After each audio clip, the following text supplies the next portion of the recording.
Estamos aqui com o Oscar Dávila, médico veterinário. Hoje, o mundo dos pets, minha gente, é um negócio incrível. Né? Houve uma evolução incrível, né? Porque o pet, como se diz já, né? O cachorro é o melhor amigo do homem, né? Ou a cadelinha, enfim. Mas é um universo lindo, maravilhoso. O cão realmente, o pet realmente, ele tem uma afinidade com a figura humana espetacular. Agora tem que saber conduzir, tem que saber como fazer isso tudo para que se tenha, né, um ambiente, uma condução desse pet devidamente legal, né, no seu tratamento a respeito da sua saúde, a sua alimentação, né, os seus passeios, a sua conduta no ambiente familiar, quando está fora, né, do ambiente familiar também, como deve conduzir, se o cão é de uma raça mais feroz, focinheira, aquela coisa toda, tem muita gente que não quer fazer isso, que não morde até que morde. E o pet, o Lulu, o pequeno também, como é que tem que ter a sua condução, o seu tratamento. Satisfação tê-lo aqui, Oscar Dávila. E a gente passar para o nosso telespectador como é que se deve realmente fazer isso. Um telespectador pergunta assim, ó, na praia, ele tem muita preocupação porque vai para o batente. Ele sai da casa aqui de um apartamento em Porto Alegre, por exemplo, e chega na praia. Aí tem o batente, a areia, às vezes tem restos de comida do pessoal que está fazendo ali na sua barraca, né, enfim, quiosques, né? E o cão pega, às vezes, um alimento já até fora de qualidade, nem deve se comer nem com qualidade, e às vezes deteriorado. Aí como é que deve ser esse cuidado com o pet na beira da praia? É verdade. Em primeiro lugar, sempre um cuidado muito interessante de se avaliar é que nem todas as raças, nem todos os portes de cães podem frequentar a beira da praia, né? Alguns cães são muito sensíveis, têm pele sensível, são muito sensíveis à temperatura, à água salgada, outros fatores, né? Então isso pode causar uma série de transtornos para uma família que muitas vezes não está na sua própria cidade, né? Precisa procurar algum estabelecimento que nem está habituado. Não conhece a competência, a qualidade. Exatamente, nem está preparada para uma situação dessas, né? No momento de descanso, de lazer. Então, muitas vezes é importante pensar nesse fator. Às vezes as famílias acabam se dividindo. Alguns vão à praia e outros, alguém fica em casa ou deixa o cão um pouco em casa, volta, né, em função desses cuidados, né? E a alimentação, principalmente, né? A gente tem que observar muito que tu muito bem falaste a respeito de que os cães agora são parte das famílias, né? Eles deixaram de ser os melhores amigos do homem. Exatamente. Tanto que o termo tutor ele já não é um termo mais utilizado, né? Atualmente se usa o termo responsável. Responsável. Né? Responsável porque aquele cão já é um ente, né? Um membro da família. Né? Então, tem situações, inclusive, econômicas aí com relação a questões de imposto de renda, questões que os cães realmente estão assumindo aí um momento, aí, uma situação nas famílias que é muito interessante. Com relação, então, a essa questão da alimentação, é muito importante manter o regramento que aquele animal já tem na cidade, né? Já vive no seu apartamento, por exemplo, e levar isso para a beira da praia, levar para a praia, Sim. No caso, para casa de praia. Até problemas de pele, talvez, né? Principalmente.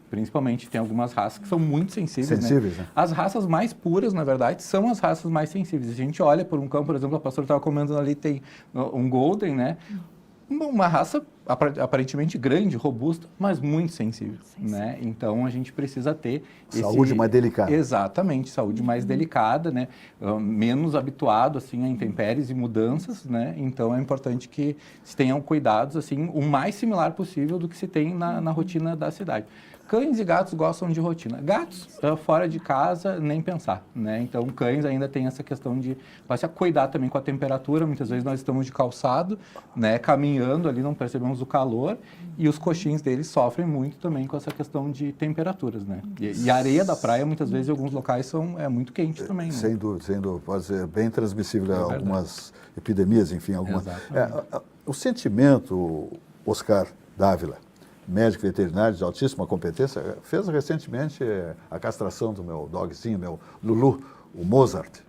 Tá beleza, foi tudo muito bem, muito bom, ótimo. E eu vasculhei muito para fazer isso, porque a gente vai se envolvendo de uma maneira tal afetiva com um pet, com um cãozinho, com o meu Mozart, que a gente fica pensando onde é que eu vou fazer essa castração, qual é o veterinário, não é fácil a escolha, porque ele passa a ser um ente da família. Então, é como se estivesse levando um filho para o hospital. É uma coisa muito, muito interessante que eu estou vivendo agora nessa minha faixa etária, que eu nunca tive assim cachorro. Eu tive um quando eu era menino, aí nos Navegantes, que a carrocinha dos cachorros levou. E meu pai foi buscar lá, porque diziam que vão fazer sabão dos cães, né? Porque tinha muito cachorro, daí vira-lata pela rua. Então, a prefeitura uma vez fez uma limpeza aí, né? Porque realmente era demais. Enfim, tinha as razões lá. A dona Palmira Gobi, que na época que não deixava judiar de cachorro, os cavalos, tinha carroceiro que surrava, mas cães e tal. Mas enfim, qual é o sentimento, Oscar Dávila, que deve ter uma pessoa, homem, mulher, enfim, um jovem, quando vai adquirir ou adotar ou comprar um pet, um cão? Porque muitas vezes compra e acha que aquilo ali é um objeto. Não. Aquilo é um ser vivo que você tem que levar para fazer xixi, cocô, tem que dar a ração, o alimento, tem que levar para tosa, tem que dar banho, tem que dar uma sequência de vacinas durante o ano inteiro, né? Aqueles colares antipulga, anticarrapato. Isso não é assim, não é comprar ali na lojinha ou no canil e está tudo ok. Não é assim. Viajar com cão é muito complicado. Tenta ir para os Estados Unidos com o teu cão. Vai ver que confusão tu vai arrumar. Vai ter que vender o carro. É uma coisa louca para entrar em outros países, especialmente nos Estados Unidos, eles botam todas as barreiras, é muito caro para levar. Exigem uma barbaridade que é exatamente para as pessoas não levarem. E não é qualquer aeroporto que pode desembarcar o cão. Também tem essa, o pet. Como é esse sentimento, então, que as pessoas devem ter quando adotam esses animais, que não é muito bonitinho, leva para o netinho, para ele. Não é assim. Tem que entender que está assumindo um compromisso muito, muito forte, né, de altíssima responsabilidade, porque o cão não vai ser para ser escorraçado, jogado lá, deixa dentro de casa e bate a porta. Não é assim, não é assim. Tem que dar alimentação, a sua água limpa, tudo direitinho. É verdade, é uma questão econômica, é uma questão de avaliação de tempo e de rotina de uma determinada família, né? Então, a gente tem que considerar que um cão, um gato pode viver 15, 20 anos, né? Hoje em dia, com os cuidados que se tem disponíveis, né? Com relação à evolução na medicina veterinária também e o acesso aos tratamentos, esses animais vivem muito tempo. Então, é importante que a família tenha converse muito com relação a isso, né? Que todos os membros da família estejam de acordo, né? E que saibam, né, que um animal dentro de uma casa, ele demanda tempo, ele demanda cuidado, ele não pode ficar sozinho. Então, quando vai viajar, realmente, vai levar esse animal junto, né? É um problema se for determinado tipo de viagem, onde deixar o pet. Porque por essa relação afetiva, ele passa a ser um membro da família. Esse meu Lulu, o Mozart, né? Ele realmente, na hora de uma viagem, uma coisa que, tipo, né, ele já foi aos Estados Unidos e voltou. Mas eu quero dizer o seguinte, é muito difícil se você vai em qualquer aqui para o interior, ou um estado do país, ou aqui no Mercosul, ou uma viagem para o exterior, seja lá para a Europa, aonde vou deixar o meu pet?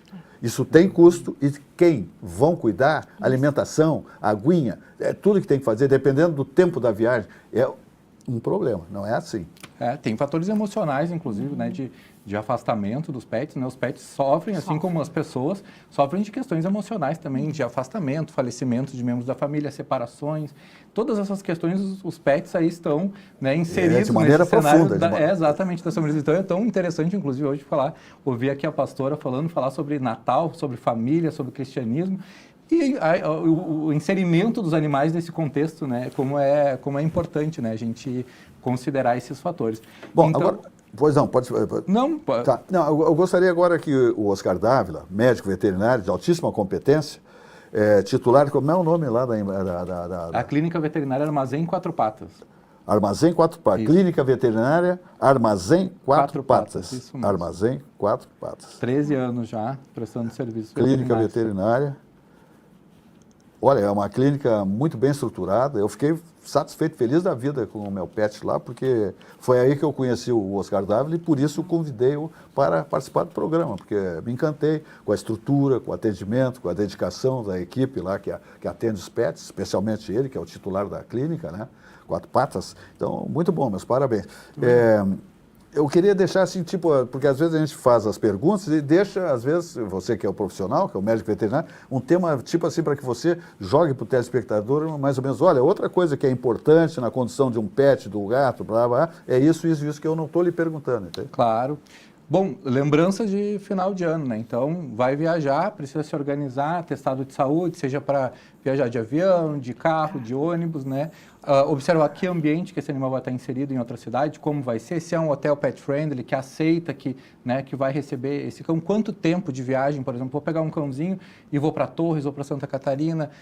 É bom fazer um jejum, né? É bom que ele não vá com o estômago muito repleto para evitar que tenha, né, desconforto abdominal ali durante a viagem, por exemplo, né? Levar uma preparação também com tapetinho higiênico, alimento, água para quando logo que chegar, levar a ração, a mesma ração que esse pet come na cidade para em outras cidades às vezes a gente não consegue encontrar. E as vacinas, né? Vacina, vermífugo, antipulga, são cuidados que, principalmente os cães, né? Que têm uma rotina mais sociável, que saem mais à rua, né? Com seus tutores em passeios, aquele passeio final de tarde na praia, que aquele sol já se pôs ali e quer reencontrar os vizinhos e sai com o cãozinho ali para dar um passeio. É importante que ele está numa cidade diferente, né? Então que ele esteja com vermífugo, antipulga e as vacinas sempre em dia. Isso é algo muito importante também de levar em consideração. Eu gostaria que o Oscar Dávila desse um recado para quem tem cães agressivos pela raça, um pitbull, enfim. Tem cães que, às vezes, nem a raça agressiva, mas tem um que ele tem um meio bipolar e tal, mas que resistem a usar a focinheira.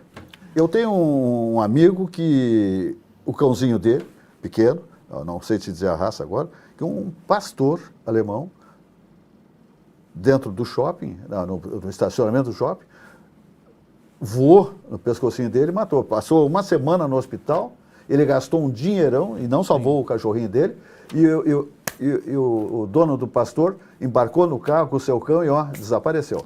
Veja que tragédia, né? Veja que situação e como é importante que os responsáveis estejam conscientes, né? De que nem sempre só o temperamento do seu animal vai ser considerado no momento de um incidente.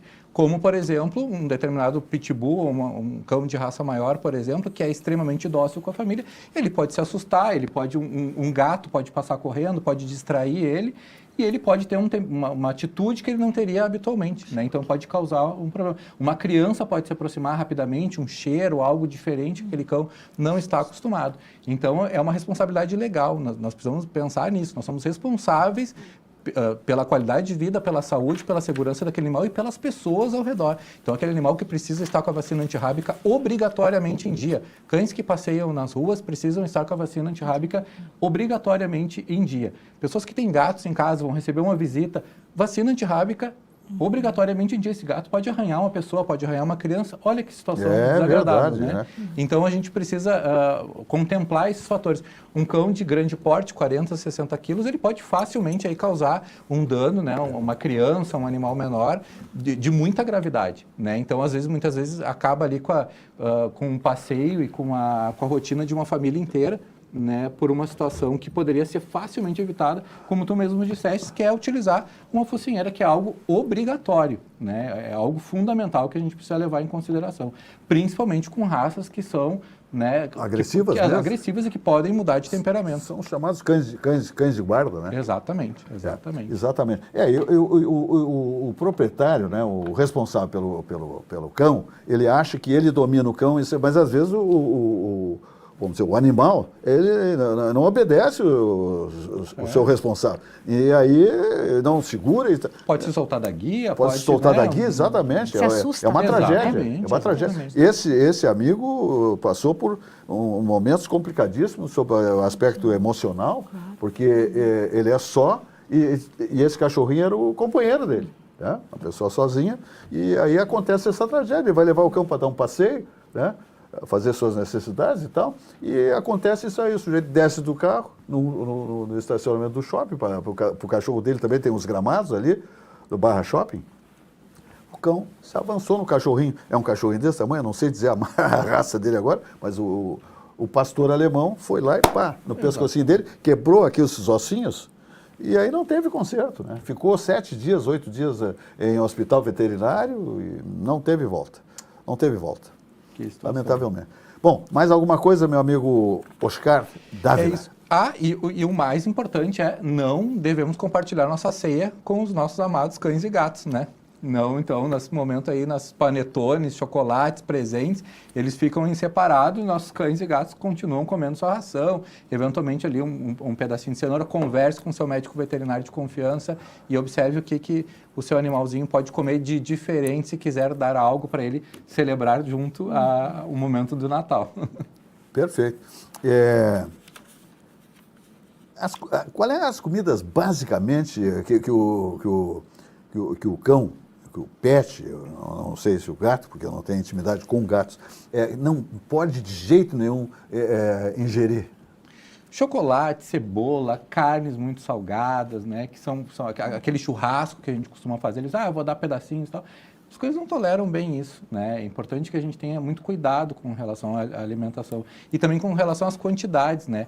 Cães são muito pequenos, cães normalmente 4, 5 quilos ali, eles não toleram. Às vezes a gente pensa assim, vou dar uma banana para um cãozinho. Muitas vezes é meia banana, é um quarto de banana, um terço de banana, é o que ele vai tolerar comer num dia inteiro, né? Então a gente não pode pensar que um cão... Mas não serve como alimentação do dia. Não, isso é só um agradinho. Isso é um agrado. É só um agradinho. E nós precisamos também ter o cuidado de observar isso, né? Porque de agrado em agrado, daqui a pouco a comida e a ração passa a ser desinteressante também, né? E nós estamos vendo aí a tendência no futuro é que os animais passem a comer também alimentos naturais também. Isso é uma tendência, né, de futuro aí para a indústria veterinária que com certeza deve estar chegando ao Brasil aí nos próximos anos. Nós vamos convidar o Oscar Dávila para ser um dos comentaristas desse segmento aqui no nosso programa Atividade. A pastora vai ficar com a religiosidade responsável aqui no nosso programa. Nós vamos combinar isso aí. Poxa, me foge uma pergunta importante que eu queria te fazer agora. Que pênalti. Me deu um famoso branco. É tanto assunto, né? É tanto assunto, não, assuntos são palpitantes, né? Pets são aí, palpitantes. É muito comum a gente estar conversando sempre em algum ambiente, assim, normalmente as pessoas, é médico veterinário, sim, eu tenho uma questão, eu tenho uma pergunta, as pessoas, né, é tão bom falar sobre já isso. veio, que é de um recado de um colega que está aqui dentro da emissora, num dos nossos laboratórios, né, da emissora aqui, de técnicos, perguntando o seguinte, há controvérsias em relação a, que nós temos 4 minutos, né? Tá. Controvérsia em relação à ração. A ração não existia. Quando eu era menino, meu pai fazia polenta, comprava osso, tutano, não sei o que, no mercado. Meu pai fazia e dava lá. Nós éramos responsáveis por uns cães de uma tia nossa, onde nós morávamos, lá em Ipanema. E os bichos, os animais, os cães, comiam aquilo 1, 2 vezes por dia, deixava num pratão, num coxo quase e tal. Não tinha esse negócio, não dá muito, não dá muito, mas o advento da ração, há contraindicações. Diz que a ração tem muita química, uns dizem, tem muita química, tem algumas contraindicações. Hoje a moda, pela própria indústria, pela parte econômica, porque isso virou uma grande indústria, né? Esse segmento pet de cães e gatos. Então a gente já não sabe se não está sendo envolvido pelo negócio, né? Pelo produto financeiro, lamentavelmente. Isso existe no mundo, né? No mundo corporativo.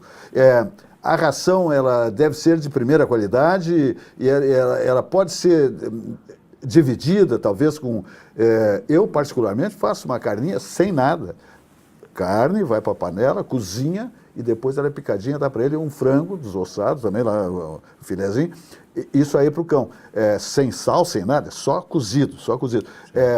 Isso é um expediente legal para o cão, para o pet, para que ele diversifique um pouco a sua alimentação. Porque eu vejo amigos dizer para mim, eles só comem ração. Eu sou, mas o bicho enjoa, tia. O senhor te comeria? Eu pergunto para ele, tu vai comer a vida inteira só isso aqui? Feijão, só, nada mais? Não, uma hora tu vai dizer, não aguento mais. Então, e para o pet? Isso é uma dúvida e é um sentimento recorrente em relação aos responsáveis, justamente porque tem essa preocupação de querer variar o alimento dos nossos pets, né? Mas a gente precisa ter um cuidado, assim, em relação... Eu vou começar pelo fim. Quando a gente pensa numa ração, ela está equilibrada com relação à quantidade de proteína, a quantidade de minerais, a quantidade de carboidrato e todos os suplementos que aquele animal precisa, com aquela raça, aquele porte, a idade, né? Então, esse alimento está balanceado. Há, com certeza, a questão de conservantes, aromatizantes e outros fatores que precisam ser olhados com muito cuidado, sempre com o auxílio dos médicos veterinários ali para poder olhar aquela rotulagem. Quando a gente está adicionando, por exemplo, uma proteína, a gente está considerando que uma ração tem em média ali de 26 a 28% de proteína bruta, a gente está acrescentando mais proteína para a dieta daquele cão. E muitas vezes aquele cão ele não tem uma atividade física que vá consumir aquela quantidade de proteína. E a proteína é isso, a gente tem uma quantidade de proteína por quilo peso, dependendo da atividade física daquele animal. Então a gente precisa olhar para montar uma dieta e quando a gente vai pensar numa dieta natural, a gente teria que pensar no carboidrato, nos minerais, nas vitaminas, em uma série de fatores. E a ração acaba sendo mais cômoda. Mas isso está mudando. Isso está mudando e nós já conversamos sobre isso, Estados Unidos, Europa, outros lugares. A alimentação natural, né, que nós vamos comprar vamos esquentar e vamos oferecer. Está chegando. Nos Estados Unidos já é uma tendência. Os hipermercados já vendem isso aí a preços. Né? E o Brasil não vai ficar... Porque é o segundo maior mercado no mundo, né? O segmento pet aliás, é o Brasil. se viaja muito, quem viaja muito já fica sabe. Até... Exatamente. Não encontrei... Eu queria comprar uma coisa para o meu cachorro, não encontrou a loja, não acho uma loja. Meu amigo, Oscar Dávila, médico veterinário, também vai ser convidado para participar do nosso programa aqui, com esses temas tão importantes para a condução do seu pet, seu gatinho e tal. E a pastora aqui também fez aqui uma exposição muito linda, muito nítida. Nosso programa está terminando, pastora, e meu amigo veterinário, médico veterinário Oscar Dávila, e a pastora Ana Isa dos Reis Costela, que é a esposa do Irineu Costela. Grande Irineu Costela, é uma legenda, é uma legenda. O programa se despede, como acontece há quase 33 anos, e amanhã mais uma edição do nosso programa. Uma boa noite e até lá.